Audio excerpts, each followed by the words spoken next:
धक्का देते, एक स्थान से दूसरे स्थान को में उठा करके रखते, तो ये क्या हो गया, ये आपका प्रत्यक्ष बल हो गया या संपर्क बल हो गया, हमने संपर्क किया। ठीक, तो अब ये संपर्क बल, ये आगे आरोपित बल, लंबवत बल, तनाव बल, घर्षण बल, स्प्रिंग बल, एक 5 तरह का है। कौन कौन सा? इन प्रत्यक्ष बल की बात हो रही, अभी अप्रत्यक्ष बल या गैर संपर्क बल की बात नहीं हो रही। अभी ये 5: आरोपित अप्लाइड बल, लंबवत नॉर्मल बल, तनाव टेंशन बल, टेंशन फोर्स, घर्षण बल फ्रिक्शन फोर्स, और स्प्रिंग फोर्स या स्प्रिंग बल। ठीक, 5 तरह का बल है, आरोपित बल, लंबवत बल, तनाव बल, घर्षण बल होते। तो अब आरोपित बल क्या है? आरोपित बल का मतलब होता है अप्लाइड फोर्स। क्या है? Applied force. जब किसी भी व्यक्ति द्वारा, किसी वस्तु पर सीधे डायरेक्ट बल लगाया जाता है, डायरेक्ट फोर्स लगाया जाता है, किसी भी व्यक्ति द्वारा या किसी वस्तु द्वारा किसी दूसरी वस्तु पर या किसी दूसरे व्यक्ति पर आप सीधे बल लगाते हैं, तो इस तरह का जो बल है वो कहलाता है आरोपित बल या अप्लाइड फोर्स कहलाता है।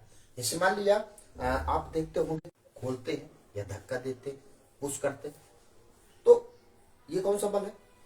अप्लाइड फोर्स, आरोपित बल। ठीक, जैसे किसी कोई मेज है, मेज को आप पुश करते, धक्का देते, ठीक, उसमें बल लगाते, तो ये कौन सा होगा? Applied force. ठीक, तो ये होगा आपका अप्लाइड फोर्स पहला, या आपका ठीक आरोपित बल। दूसरा ये हो गया। दूसरा ये आपका होता है लंबवत बल। ये लंबवत बल होगा। अब ये लंबवत बल क्या है, नॉर्मल बल क्या है? ठीक, ये किताब में रख दी। या आप कहें कि जैसे ये पूरी इमेज है हमारी, ये इमेज है और इसमें हम किताबें रख रहे हैं, ये किताबें रख दी हमने, इमेज है और मेज में हमने किताबें रख दी। ये देखिए दूसरे स्थान पे जा रही, मूव कर रही, इधर से हम सीधे सीधे खिसकाते हुए इमेज को लिए जा रहे हैं, किताबें इसके ऊपर रखी हुई है, तो ये बल यहाँ पे काम करता है, यानी ये अपने स्थान पर एक किताबें स्थिर है, ठीक, लेकिन अपना स्थान बदल रही है मेज के कारण। ठीक, तो क्या है कि इन जो किसी भी स्थिर वस्तु के लंबवत रखी हुई वस्तुओं पर जो बल कार्य करता है, किसी स्थिर वस्तु मेज हमारी, और इसके ऊपर किताबें रखी हुई, इसके ऊपर क्या रखी हुई? किताबें रखी हुई, तो इन पर जो बल काम करता है, इन पर जो बल, इन किताबों के ऊपर, हम मेज को इधर से उधर जाए, किताबों को टच नहीं करेंगे, लेकिन किताबों में ये बल काम कर रहा है, लंबवत काम कर रहा है। तो किसी स्थिर वस्तु में रखी हुई वस्तु के लंबवत जो बल काम करता है उसे हम लंबवत बल या नॉर्मल फोर्स कहते हैं। ठीक, अब चलते हैं, चाहे कोई रस्सी ले लो, चलिए मान लेते हैं ये हमने ये ले लिया, ये मान लिया, ठीक, इसको लिया हमने, इसका एक सिरा ये, एक सिरा ये, मानो ये स्प्रिंग है या रबर है या तार है, कुछ मान लो, इसका एक सिरा ये है, एक सिरा ये, 2 सिरे हो गए। अब हम इन दोनों को ऐसे खींचते हैं, खींचा, तो इन 2 सिरों के बीच एक टेंशन उत्पन्न हुआ कि नहीं हुआ? टेंशन में तनाव उत्पन्न हुआ। ठीक, तो 2 सिरों के बीच, ठीक है, ऐसा बल जो 2 सिरों के बीच विपरीत काम करता है, विपरीत दिशा में काम करता है, इसको खींचेगा इधर और उसको खींचेगा उधर, इसको हमने खींचा, इधर को खींचा, इसको हमने उधर को खींचा, यानी दोनों सिरों के विपरीत जो बल काम करता है, ये वाला इधर काम करेगा, ये वाला इधर काम करेगा। ठीक, तो किसी भी वस्तु के दोनों सिरों के जो विपरीत बल काम करता है उसे हम कहते हैं तनाव बल या टेंशन बल। ये देखिए, ये रस्सी है, ये रस्सी है। तो आप देखिए, पहला आरोपित बल, जब हम किसी वस्तु पर बल आरोपित करते हैं, लगाते हैं, पुश करते हैं, धक्का देते हैं, कोई दरवाजा बंद है उसको हम खोलते हैं। ठीक, जब किसी किसी स्थिर वस्तु के लंबवत जो वस्तुएं रखी हैं उन पे जो बल काम करता है वो लंबवत बल या नॉर्मल बल। तनाव जब दो कोई वस्तु है उसके दोनों सिरों के बीच जो बल काम करता है, एक सिरा ये, दोनों सिरों के बीच ऐसे बल काम कर रहा है, तो ये कौन सा बल होगा? ये तनाव बल होगा। ठीक है, टेंशन फोर्स। घर्षण बल, अब घर्षण बल क्या है? दो सतहों के बीच जो बल काम करता है और किसी वस्तु की गतिमान अवस्था का विरोध करता है। दो सतहों के मध्य फ्रिक्शन फोर्स घर्षण बल, दो सतहों के बीच जो बल काम करता है होगी उस पर घर्षण बल उतना ही ज्यादा होगा। इसीलिए जब बरसात में जमीन में पानी पड़ता है, फिसलन होती है तो आदमी तुरंत गिर जाता है, क्योंकि जब आदमी चलता है तो उसके बीच में घर्षण बल काम करता है। कोई गाड़ी चलती है, जैसे कोई कार चल रही, सपोज दैट कार रास्ते में चल रही है, सड़क पे चल रही, तो कार के जो पहिए हैं और सड़क के बीच जो काम करता है, जो बल काम कर रहा है और जो गतिमान वस्तु का विरोध कर रहा है, ये दो सतहों के बीच, एक सड़क है, दूसरा वो पहिया है। पहिया और सतह गतिमान वस्तु के विपरीत दिशा में जो बल काम करे और दो सतहों के मध्य जो बल काम करे, उसे क्या कहते हैं? घर्षण बल कहते हैं। जैसे हमारी कार जा रही है, हम चला रहे हैं उसको, लेकिन जैसे ही हमने बंद किया, कार अब थोड़ी दूर जाती है, बाद में अपने आप रुक जाती। साइकिल हम चलाते हुए जा रहे हैं, पैडल मारना बंद कर दिया, पैडल मारना जैसे बंद करेंगे कुछ दूर साइकिल जाएगी और फिर रुक जाएगी। क्यों रुक जाती?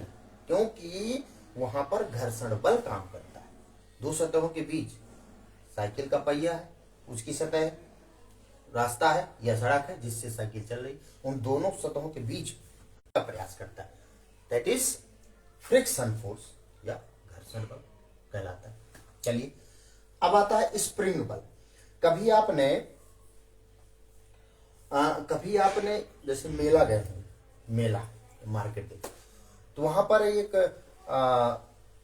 गोल सा एक लगा रहता है, मेले में सिस्टम रहता है और उसमें बच्चे अंदर जाते हैं, दो चार बच्चे, और उसमें कूदते रहते हैं, उसके नीचे स्प्रिंग लगा रहता है।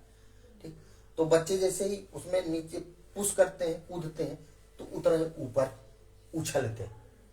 ठीक, जैसे एक स्प्रिंग है, स्प्रिंग को थोड़ा कंप्रेस्ड कर देंगे, संपीड़ित कर। उदाहरण बताए, सोफा पे और जो मेले में हम लोग जाते हैं तो एक रहता है जिसमें बच्चे जो है कूदते रहते हैं। ठीक है ना, जब किसी एक छोटा सा खिलौना होता है, खिलौना में वो स्प्रिंग लगी रहती है और उसको पुश करते हैं तो वो जो है एकदम से क्रिया के विपरीत पे क्रिया होती है। न्यूटन का गतिविषय तीसरा नियम, इसमें जब गति बताएंगे तो न्यूटन का गतिविषय तीसरा नियम यहाँ पर आएगा।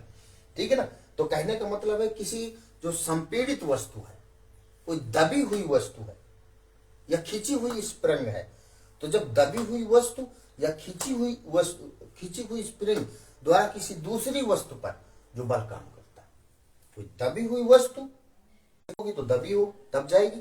ठीक, फिर वो क्या करेगी? वो दूसरे अपोजिट डायरेक्शन पे ऊपर की ओर पुश करेगी, वो फोर्स लगाएगी, बल लगाएगी, तो जिसे हम स्प्रिंग बल कहते हैं। जैसे मान लीजिए एक साधारण सा उदाहरण आप देखिए, स्प्रिंग है, स्प्रिंग को आप दबा दीजिए, दबाइए स्प्रिंग को और छोड़ दीजिए, तो जब आप दबाएंगे छोड़ेंगे तो वो झटके के साथ फैलेगी, तो दैट इज कौन सा बल है? स्प्रिंग बल। तो संपर्क बल अगला जो वीडियो में बनाऊंगा तो आपको एक विस्तार से कि अप्रत्यक्ष बल या गैर संपर्क की बल क्या होते हैं, इनका क्या उदाहरण होता है, क्या उदाहरण इनके हैं, तो उनको विस्तार से और एक बेहतर तरीके से आपको बताने का प्रयास करूंगा। तो आज की मेरी क्लास यहीं तक रहेगी। तो जैसा कि समझ में आया होगा कि बल क्या है, परीक्षाओं में पूछा जाता है, बल किसे कहते हैं और बल कौन सी राशि है, विभिन्न प्रतियोगी परीक्षाओं में पूछा जाता है। बल का मात्रक क्या है? बल का मात्रक न्यूटन है और यह बल का एक दूसरा मात्रक होता है किलोग्राम मीटर पर सेकंड का स्क्वायर। बल कौन सी राशि है? बल एक सदिश राशि है। तो इस तरह से आपको ये क्वेश्चन है जो आपके विभिन्न प्रतियोगी परीक्षाओं में पूछे जाते हैं, पूछे जाएंगे। तो ये सब आपको पूरी तरह से तैयार करना है।